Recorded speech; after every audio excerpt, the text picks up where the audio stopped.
Oui, bonjour Bernard, bonjour tout le monde. Bonjour, bonjour Patricia. Alors, en fait, moi, je vis quelque chose de pas facile et plutôt que d'avoir des rancœurs envers quelqu'un, j'ai plutôt comme un manque de quelqu'un que j'aime beaucoup et que je peux plus voir. Alors, bon, je sais, c'est tout ce qui est relation particulière, c'est ça comme le cours l'appelle. Euh, mais on n'en est pas moins séparés et on n'en souffre pas moins. On souffre peut-être même plus que si c'était quelqu'un avec qui on a une rancœur. Quoi faire? C'est difficile. Bon, j'ai repris ton livre, La porte secrète, euh, parce que Zef est devenu quelqu'un de particulier pour moi. Et ça me fait beaucoup de bien, mais c'est très difficile. Euh, je pense que quand on a de la rancœur contre quelqu'un, on fait cet exercice, on ne fait pas cet exercice, on peut passer à autre chose, sauf si c'est quelqu'un avec qui on est confronté quotidiennement. Mais quand c'est son amour qui est la personne avec qui on a de l'amour, donc là, on est trois, il y a amour, amour et moi, quoi. Tu vois. Oui. Je ne sais pas, je sais pas bien formuler ma question, mais Hmm. l'idée, c'est comment est-ce qu'on s'en sort un peu. Oui, je comprends bien.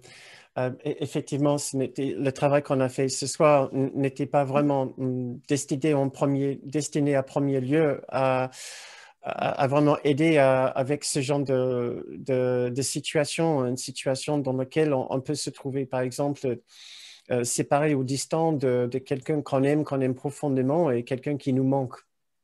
Euh, euh, Tout d'abord, si ça vous arrive à Patricia ou d'autres personnes ici présentes ce soir ou d'autres personnes qui regardent cette vidéo, il faut laisser la place à l'émotion, il faut laisser la place à l'expérience. Il ne faut certainement pas essayer de le spiritualiser, à dire non, je ressens que la paix de Dieu, l'amour de Dieu à la place. Mais bien sûr, ça ne suffit pas. Euh, je pense que ce qu'on peut faire, c'est d'essayer d'ouvrir une toute petite porte dans son esprit par laquelle une petite pensée ou un petit souvenir d'autre chose peut faufiler, peut s'immiscer. Et cette autre chose, c'est simplement une sorte de main tendre sur l'épaule qui dit que tu n'es pas toute seule. Voilà. Que tu n'es pas toute seule. Tu vas vivre cette situation difficile, tu vas devoir vivre une situation difficile, mais tu ne vas pas le vivre tout seul. Euh, et autant qu'on peut, c'est simplement d'essayer de se souvenir que oui, il y a l'autre personne qu'on aime, il y a nous, il y a aussi la présence de l'amour qui vous a permis de vous aimer, qui était toujours présent entre vous, qui était toujours le troisième, qui était toujours là quelque part. L'autre chose qu'on peut essayer de faire, c'est de nous souvenir que il se passe des choses dans cette vie ici qui sont particulièrement tristes, mais que nous pouvons voir après avait un certain sens dans la vie de la personne qui l'a vécu. Euh, Prenons l'exemple de quelqu'un qui est, parce que c'est ce qui arrive en ce moment assez couramment, quelqu'un qui est malade et qui risque de mourir. Nous ne savons jamais, bien sûr, pour combien de temps nous sommes ici sur Terre. Nous sommes simplement au courant que nous allons rester ici un certain temps et nous allons repartir. C'est dans la nature des choses ici, parce que la vie ici n'est pas éternelle, mais la vie est éternelle. La véritable vie est éternelle. Et la véritable essence de chacun continue, et continue à jamais, et ne meurt jamais. Ça semble une récompense assez maigre quand on voit peut-être le déclin de quelqu'un que nous aimons, mais tout de même, c'est une vérité derrière ce qui semble une fatalité. Nous ne voyons peut-être que les choses de ce monde, les choses mortelles qui semblent être sur la voie de sortie, la voie de départ. Mais en réalité, ce qui semble une voie de départ est aussi une voie d'entrée ou une voie de continuité. La vie continue. La vie ne change pas, la vie n'est pas statique ici, la vie continue. Et la vie ne s'arrête pas au corps, à la fin du corps. Et c'est après, peut-être, après la grande tristesse, que nous pouvons essayer de ressentir ce qui était le sens de la vie de quelqu'un ou le sens d'une maladie de quelqu'un. Et de comprendre sur un arrière-plan que peut-être la personne est simplement en train de vivre ce que la personne doit vivre. C'est le parcours de chacun ici, de venir ici pour apprendre, comme nous avons dit. Nous sommes très heureux quand tout se passe bien, mais si ça se passe moins bien, il y a peut-être aussi une raison. Et la raison n'est pas que Dieu est cruel, Dieu n'est pas juste, la vie n'est pas juste. La raison est que la personne doit apprendre et nous devons apprendre encore et continuer dans notre apprentissage. Et les leçons sont parfois très, très dures. Mais pendant cette période difficile, nous sommes aussi puissamment accompagnés. Et la fin de la leçon n'est pas juste la perte, la tristesse, le désespoir, le deuil. Ce n'est pas ça la fin. La fin aussi, c'est la renaissance dans l'amour, l'amour qui continue, l'amour éternel. Et je sais que nous avons tous nos anges, nos guides, nos accompagnateurs. Et chacun a un moyen de chercher le contact avec ses guides, ses accompagnateurs. Nos anges sont là pour nous. Et à ces moments difficiles, nous devons essayer de nous remettre en contact avec eux, de ne pas oublier qu'ils sont là. Et ils ne sont pas imaginaires, ils sont réels. Ils sont vraiment là. Ouais. Et que si vous qui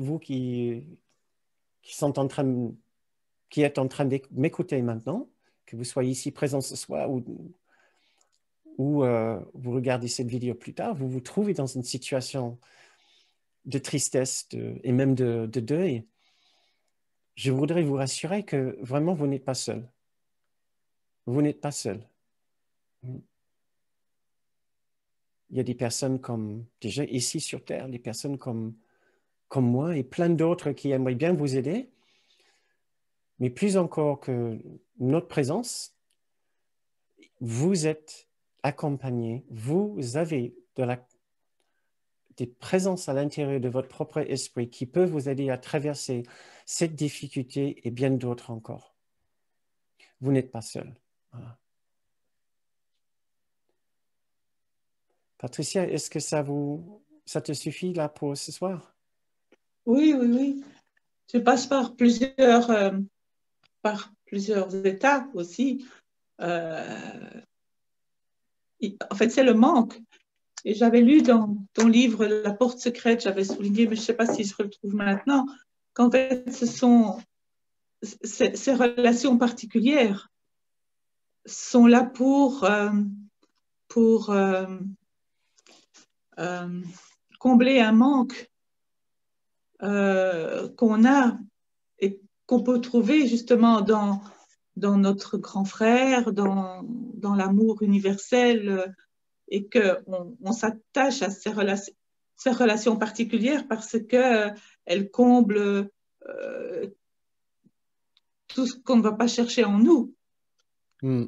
Alors bon, tu sais, c'est fluctuant.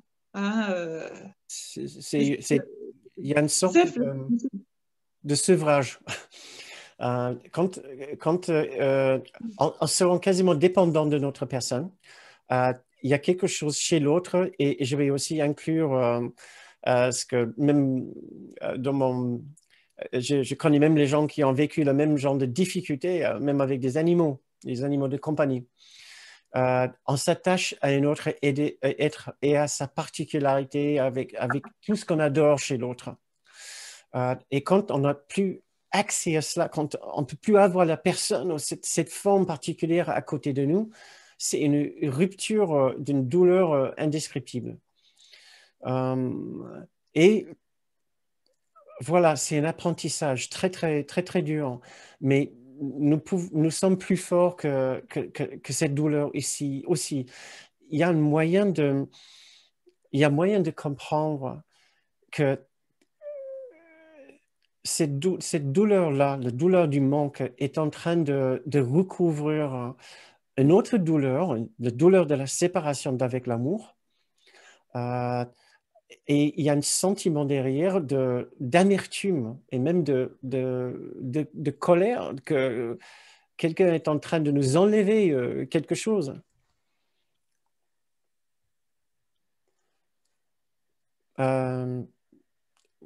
J'ai eu un avertissement que ma connexion Internet est instable. Donc, Patricia, si jamais ça me coupe et je ne le vois pas, tu peux juste me dire, s'il te plaît? Merci. Patricia. Oui, pardon, ma Patricia. Donc,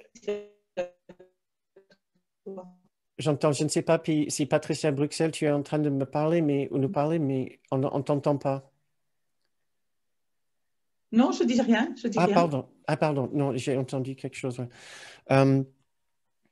Oui, ça peut être extrêmement douloureux et on doit essayer de se souvenir que c'est quasiment presque une sorte de période de sevrage si on ne peut pas voir le bien-aimé. Et de quelque part d'apprendre avec cette période pour nous rendre compte à quel point nous nous sommes rendus vulnérables. Ouais. Nous avons parié toute notre affection sur une personne. Nous avons jeté notre dépendance, jeté nos besoins d'affection sur peut-être une personne en particulier, et quand la personne n'est pas là, on voit le trou béant en nous. C'est déchirant. Quand on ne peut plus toucher l'être aimé. Et là, on va essayer d'apprendre avec. On va essayer d'apprendre avec. Je ne sais pas si je peux t'aider beaucoup plus que ça ce soir. Non, non, mais j'avais envie de partager aussi. Mais merci beaucoup. Merci. Merci Bernard.